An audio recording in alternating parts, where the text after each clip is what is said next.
Welcome to the Dr. Jim Cares podcast with Dr. James Augustine, where we provide powerful solutions for helping you create wellness.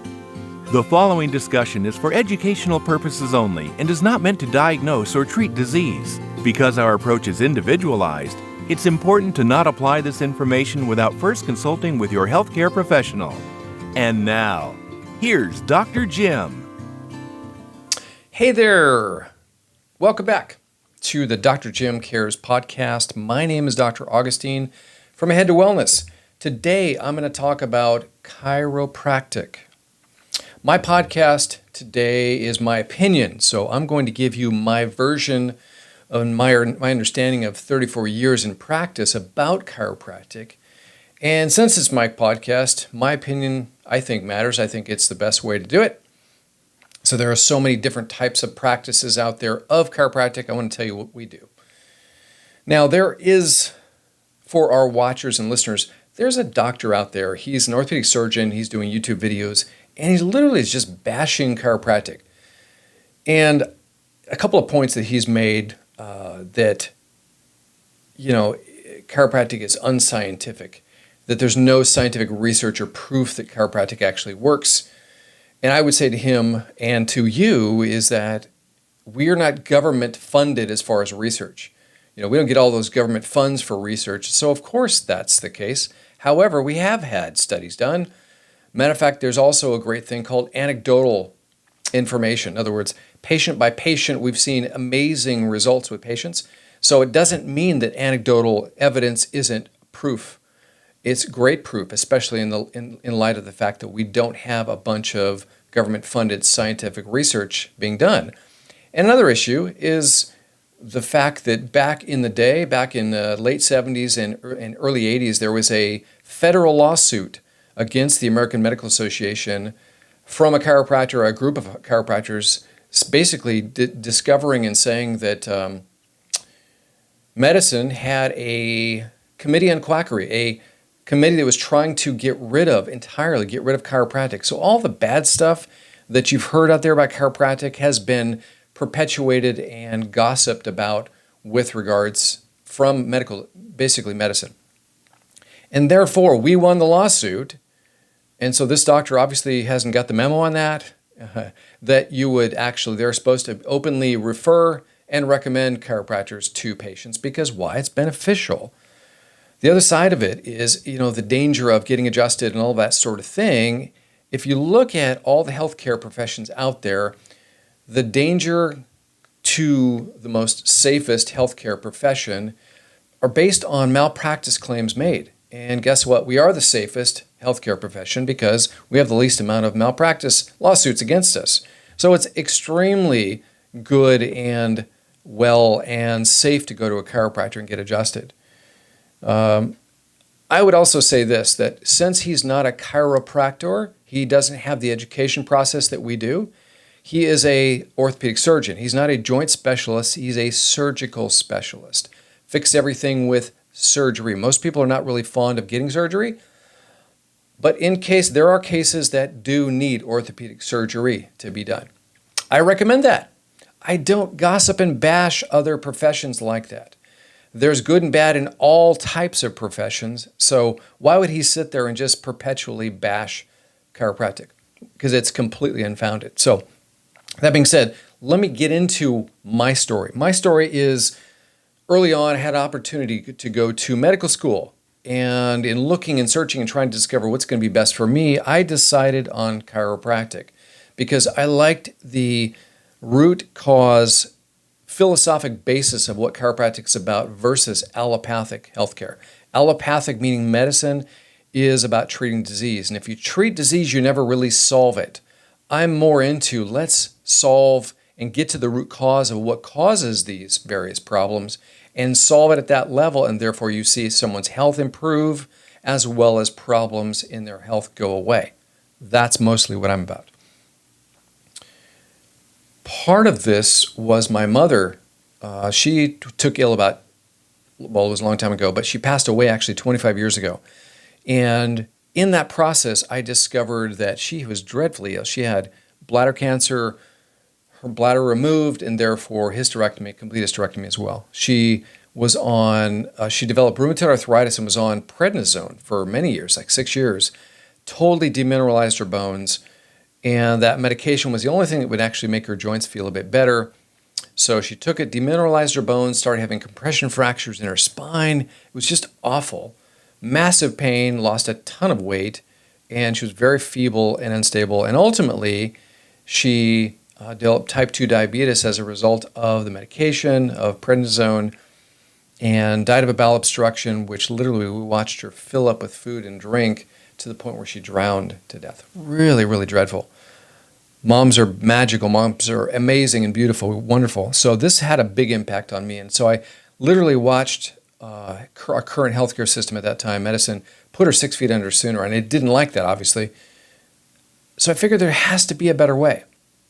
Shortly thereafter, I started attracting these types of patients, probably as a result of my mom being chronically ill and having to deal with all that. So I typically attract chronically ill patients: cancer, autoimmune disease, chronic illness, diabetes, high blood pressure, all of those things. And in so doing, I like proof of what we do. So standardly, I was a chiropractor, traditional chiropractor in the beginning, and started to discover things. Because here's the one premise behind chiropractic, that interference to your nervous system and things will go wrong in your body. So if we can find and remove that interference, then people should heal and be healthy and well. That was a tough thing to do. I had a piece of technology that's called heart rate variability. Maybe you've heard of this. And it's an EKG-based test, but it's a special EKG that shows heart function, but even more important, it shows your autonomic nervous system. Autonomic sounds like automatic, and this is the side of your brain, central nervous system, that runs and regulates your organ systems. And what I discovered, that it's actually what heals your body. The real doctor for you is not me, it's not drugs, it's not vitamins, it's not medical doctors, it's certainly not orthopedic surgeons.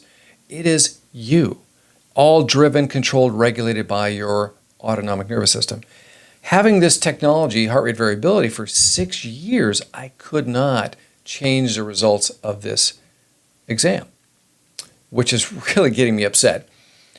And I had to figure out a way to do that, and we're going to go into that actually in my next episode. So this episode, episode 5 actually, is about chiropractic. My next episode should be on what's called biocranial.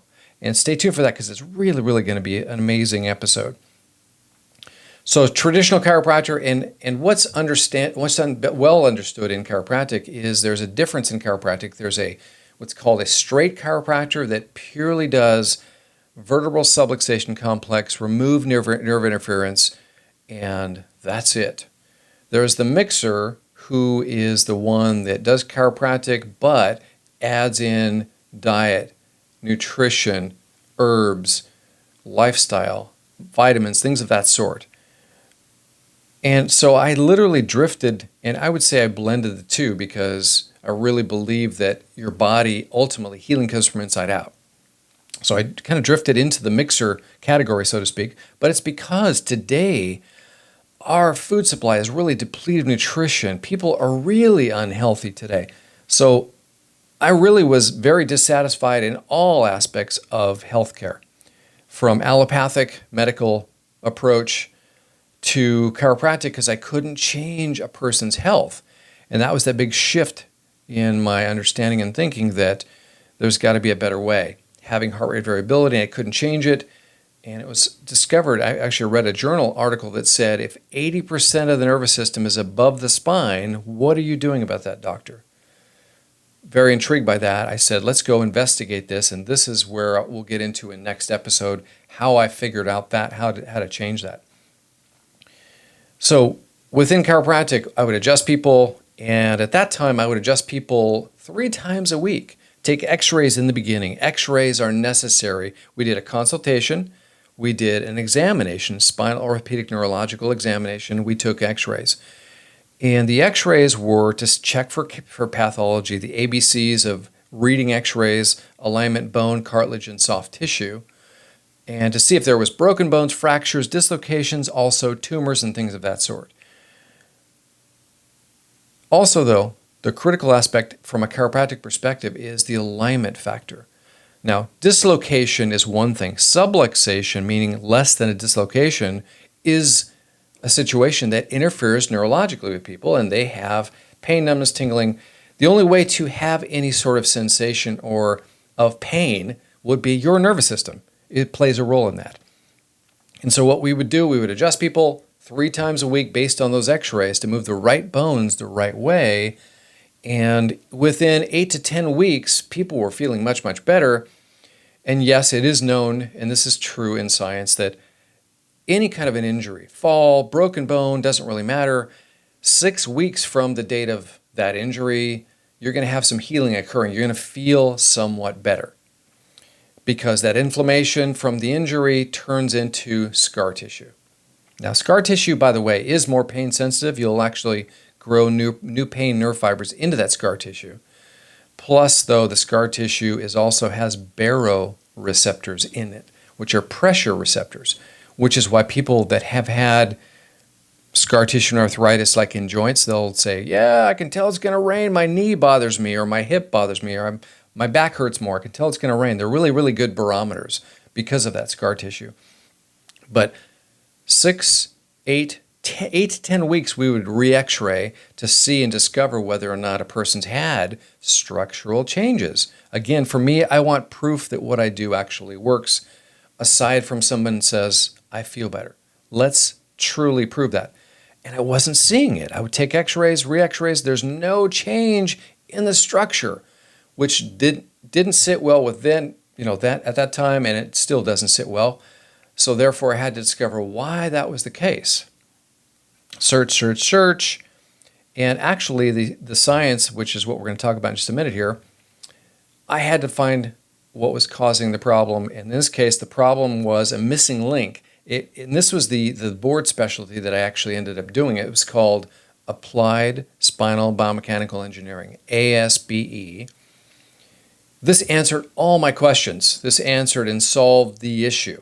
We can get consistent corrective spinal changes so that there's a beginning to the care, there's an end to the care, and amazing results. Because during this time prior to ASBE, we were still getting amazing symptomatic changes. The patient's sciatic pain, back pain, neck pain, headaches, that was going away, but I want to make sure it went away and stayed away. What's the cause of that? And so I wasn't seeing it with just only purely adjusting the spine. ASBE answered all that. So ASBE is about spinal biomechanics of the spine, how the spine functions. So here's the missing link. This is the missing link in the difference between what's called temporary relief versus corrective spinal care. How do we get those corrective changes that we can see visually on an x-ray? And it's a very deep set of intrinsic postural muscles that are involuntary, actually. If you do not discover those and re-strengthen those, the problem doesn't go away.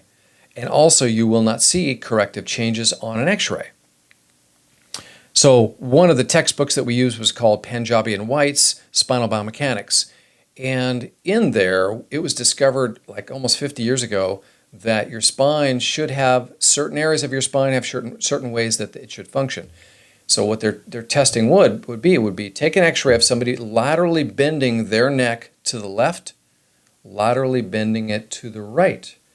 And they discovered spinal biomechanics. So your neck moves differently biomechanically than similarly to your mid-back, but then as you get into the lower mid-back, it starts to move very differently than your lower back.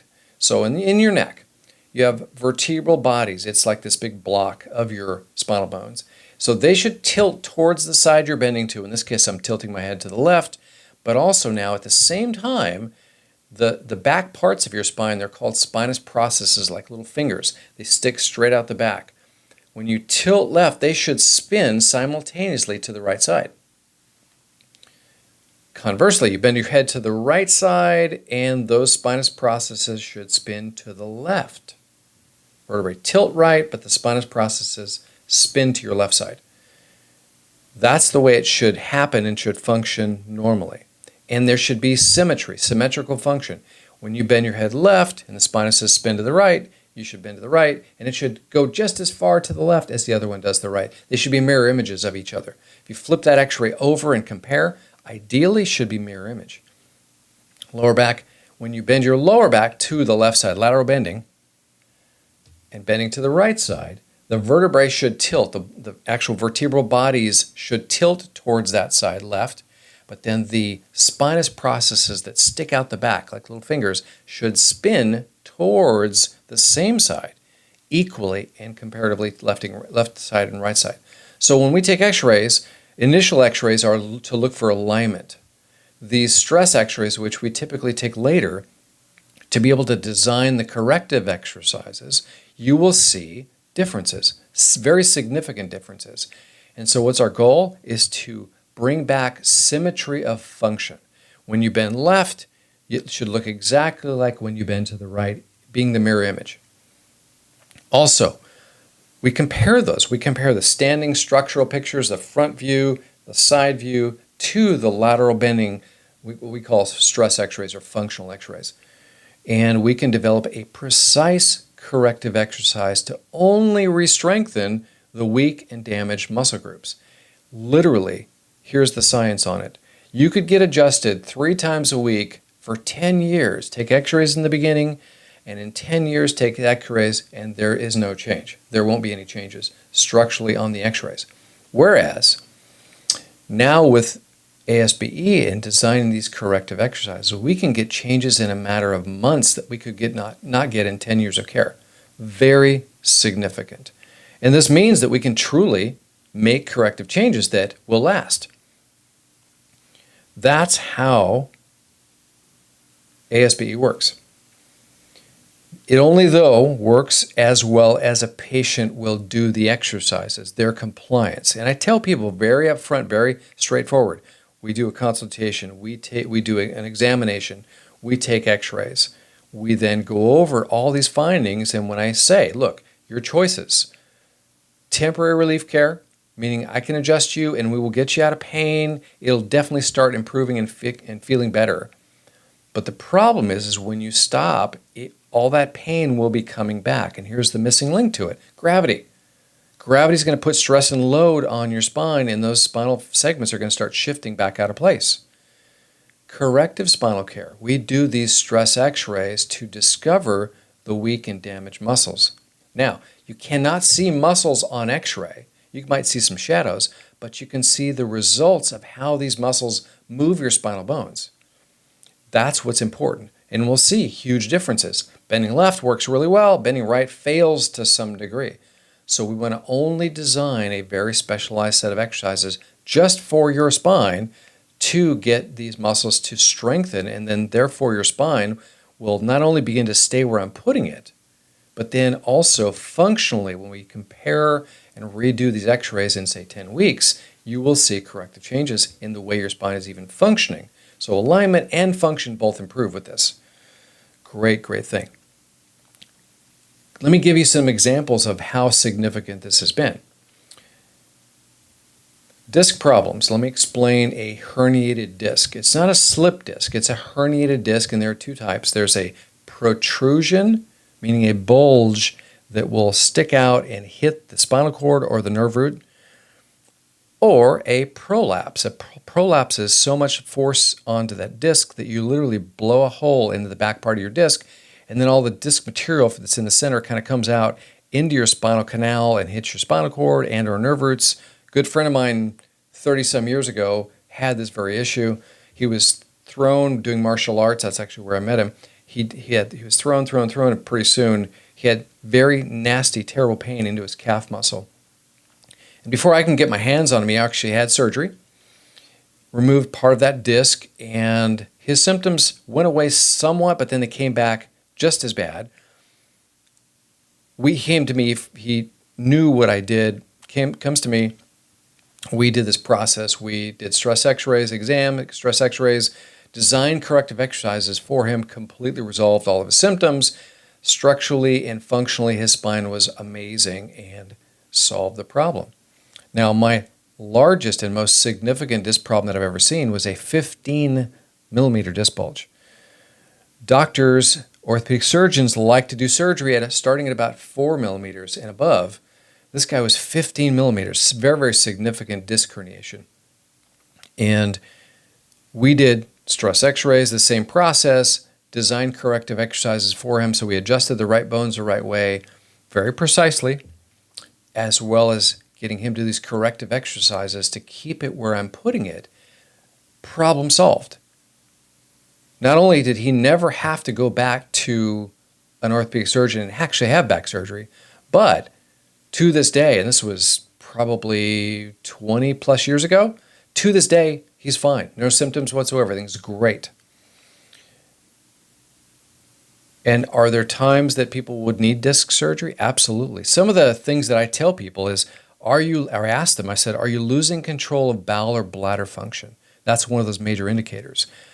Numbness, tingling into your leg, one leg or the other, is not so much a definitive, hey, let's go do surgery, but I will ask them, are you losing function? Do you have weakness where you have foot drop? It's called foot drop.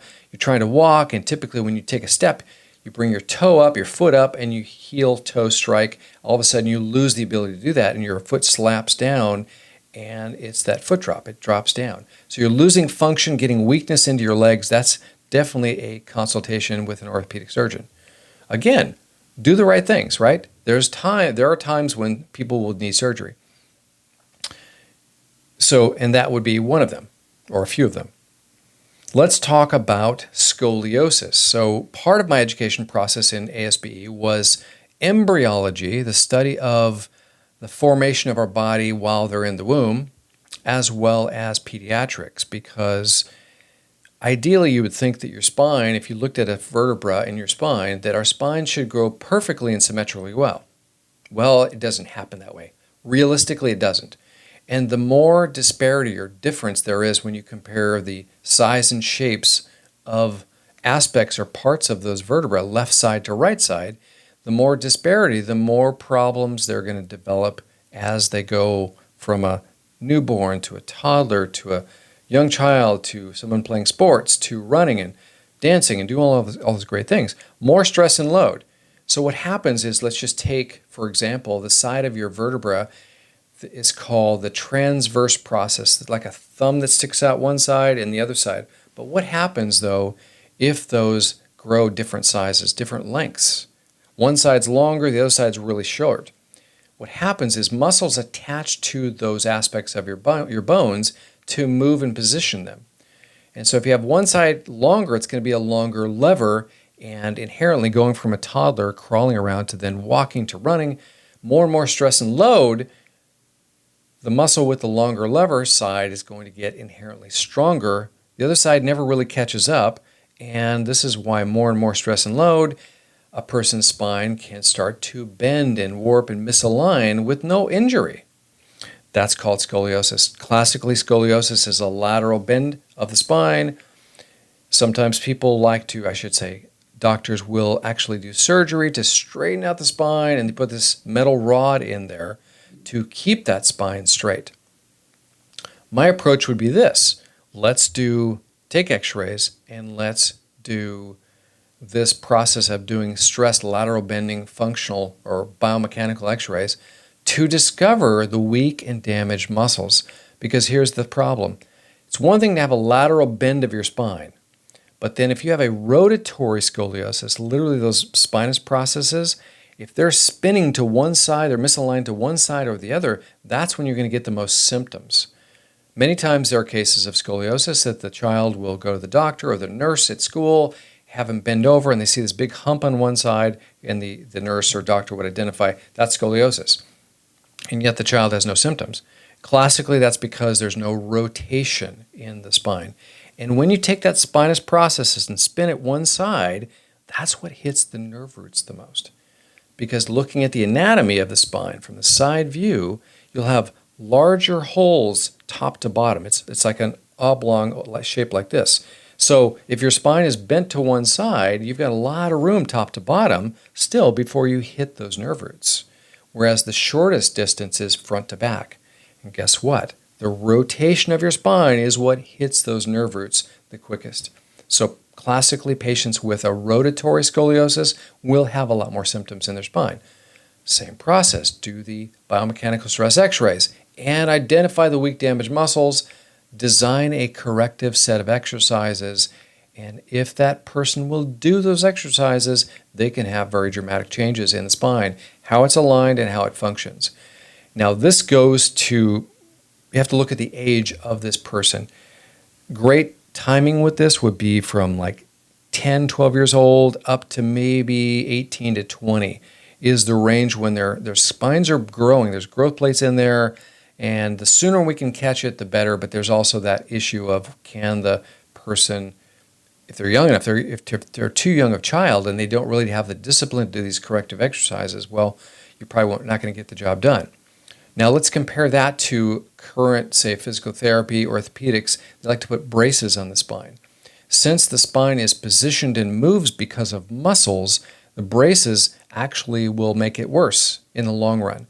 Classically, they'll take x-rays in the beginning, put the brace on for months, years, a year or so, take x-rays almost immediately after they take the brace off. And of course, the spine will look relatively straighter when you take the brace right off and immediately take x-rays. But if you let them hang out for 2 months, 3 months, 6 months, then take pictures, you're going to see that same pattern, but probably most likely it's going to be worse because the muscles have been weakened. The muscles have been being supported, I should say the spine's been being supported by a brace, and the muscles atrophy. They weaken inherently, and the spine will end up being worse, not better. Better to discover the damaged, weak muscle groups. In this case for scoliosis, it's mostly weakened because there are longer levers on one side, inherently stronger, weaker on the other side because there's differences in the attachment points. Strengthen the weakest muscles, balance out that spine, and people will have really great changes. The longer you wait with that, it would still benefit people pretty significantly that have had scoliosis and yet they're in their 20s or 30s, because it's still going to work on re-strengthening and keeping that balance. You're trying to keep a balance in the spine as best as we can, because the problem is, one thing about whether it be scoliosis or it be just a misalignment pattern, anytime, here's a great rule, anytime you injure the alignment and function of a joint, it's going to heal in that crooked position and improper functional pattern of the way that spine or that joint moves. And it's going to wear down quickly because your bones have really great, they're living tissue, and they have they're really responsive to the loads and forces that you put on them. So put more pressure on one side of a bone, it's going to grow more bone there to take that excessive load, and hence calcium deposits and spurs. So that's a problem.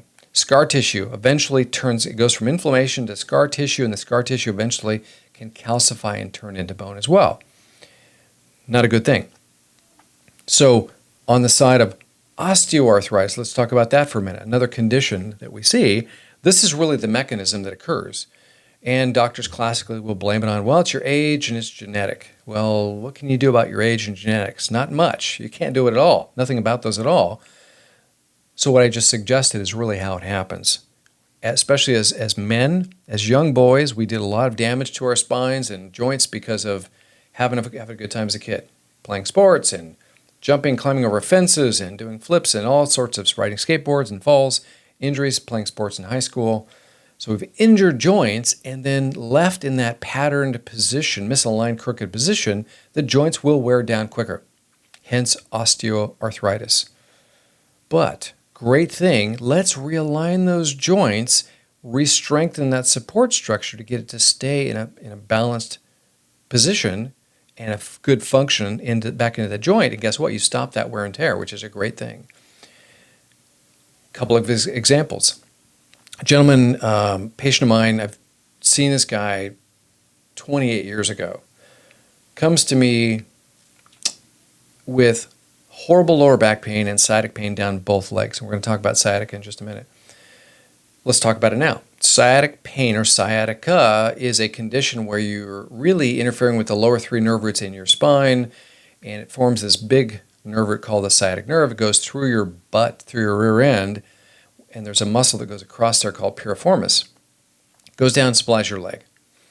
Classically, sciatic pain, pain down the leg, pain, numbness, and tingling is classically a lower back problem, and most of the time there's either a disc problem, whether it be a bulge, a prolapse, or even can be a worn down disc, really dramatically interfering with those nerves.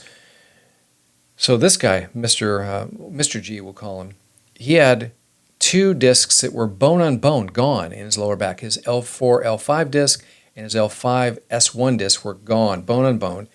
He had sciatic pain down both legs. And part of the problem with the disc, or the good news and the bad news, discs make up the size, the height of your disc makes up the size of the holes where your nerves exit on each side. So what if you wear down the disc? The holes get permanently smaller, and hence you can have nerve root irritation, hence you can have sciatic pain down both legs. That was this gentleman. Lower back pain, really significant, sciatic pain down both legs. We did this process, did structural x-rays, consult exams, structural x-rays, and we then we're going to design corrective exercises. We did the stress x-rays, design corrective exercises, and of course he was very, very compliant. He did these x-rays or exercises really, really well. Why? Because he had so much pain and terrible stuff. Completely corrected his alignment as well as the function despite having 2 discs that were gone. To this day, no pain. 25 plus years, no pain, no symptoms in his lower back at all. Completely functional despite having no discs. So very, very significant, but that's the sciatic aspect and the osteoarthritis aspect. Sometimes it's a disc bulge, but again, let me talk about the disc bulging a little bit more. Disc herniation. I like to call it the ice cream sandwich effect. So if you have an ice cream sandwich and you squeeze one side, the ice cream will bulge out the other side.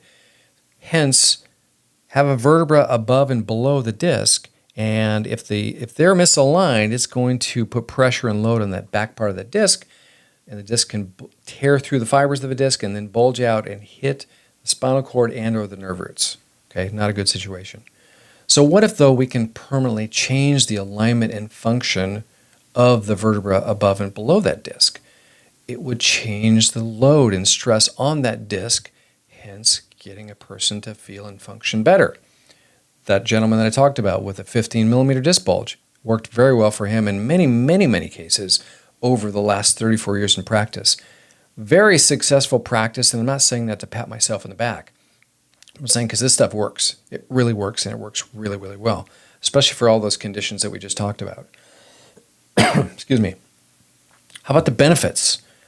Temporary relief care versus corrective spinal care. Temporary relief care, the benefits there is you're going to be breaking up scar tissue, getting the joints more flexible and movable, calming down the inflammation and the pain even around the nerve roots and the discs. Good thing. But it's temporary, so you'll feel better while you're getting adjusted. But the problem is it doesn't want to stay there because of gravity, which is why I say, to me, any investment that a person makes into their health should have lasting benefits. My point about this. I love to see people heal and resolve issues.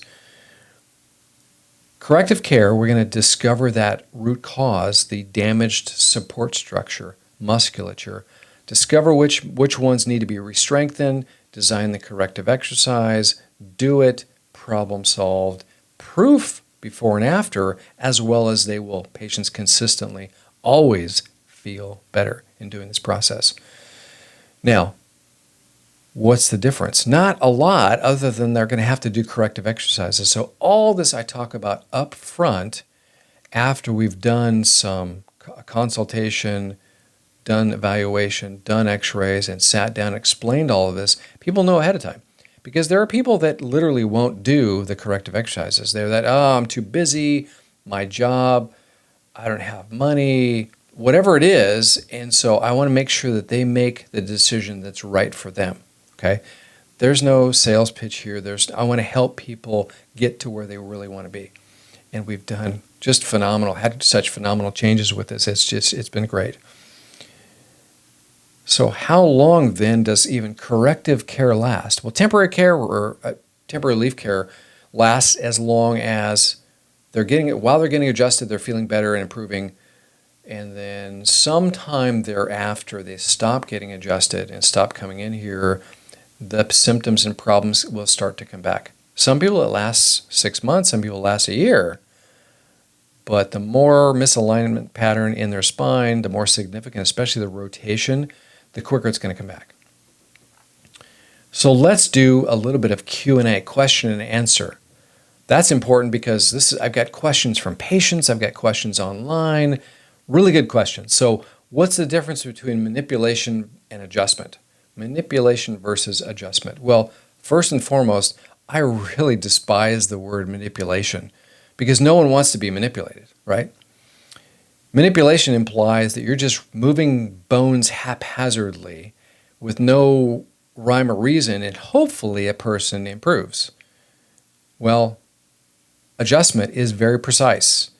Why? Because we've done exam, we've done X-ray, and we know exactly how things need to be moved.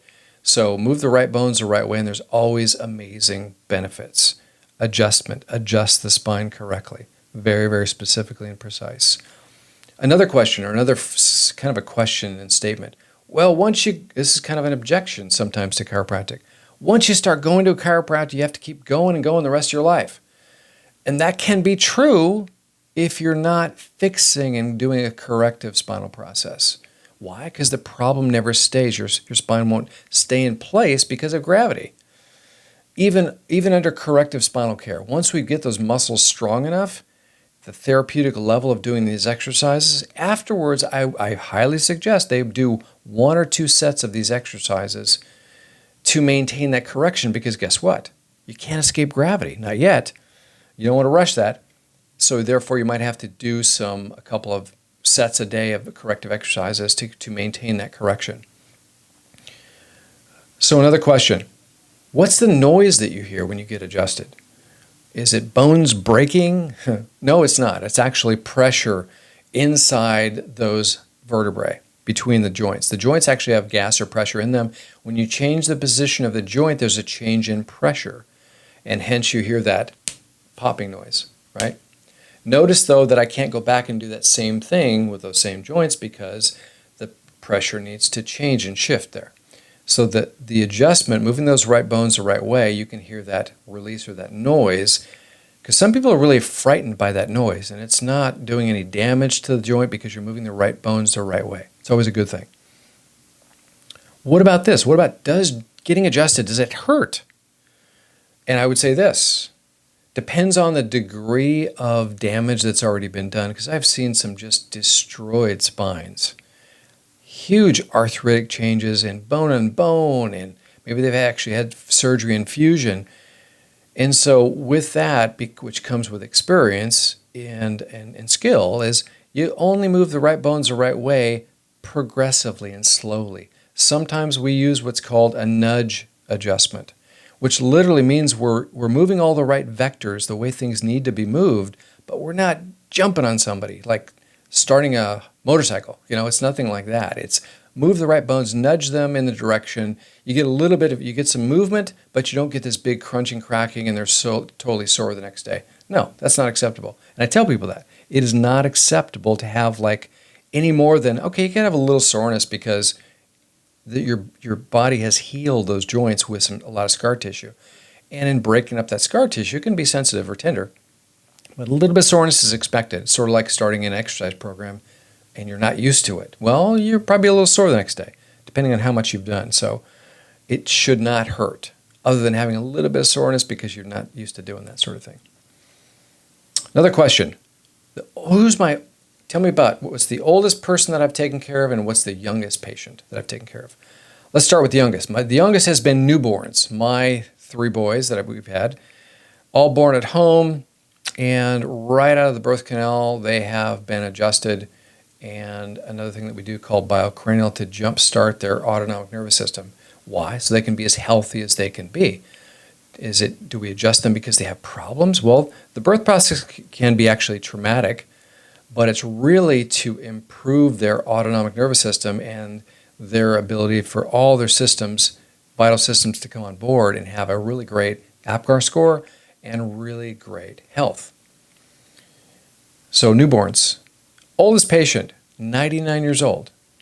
Now, with this 99-year-old, did we adjust him like we would adjust a 30-year-old? Absolutely not. We, again, move the right bones the right way. The whole issue, there's another issue that comes up. Isn't it dangerous to adjust the neck? You can cause a stroke. Not if you're adjusting the right bones the right way and you're evaluating patients correctly. So sometimes I had plenty of patients with cardiovascular disease, also previous stroke. Somebody came to me because they had a stroke. And we discovered we do a test that we auscultate or listen using a stethoscope to the carotid arteries as they turn their head side to side and tilt their neck back to listen to see if they have any blocked arteries in there. That's one of the tests that we actually do. But again, we're not trying to take the neck to extremes because the other side of your neck, and this is why I recommend people that nobody tries to self-adjust. Don't crunch and crack your neck, especially lateral bending, because in your neck, a special area has little holes between the vertebra, between each vertebra on both sides, that your vertebral arteries go up and through. Why? It's the blood supply to your brain, kind of an important blood supply. So you don't want to go side to side and tear one of those vertebral arteries. So we always take very great caution, but also move the right bones the right way, not a problem. What about spinal decompression? It's the big rage today.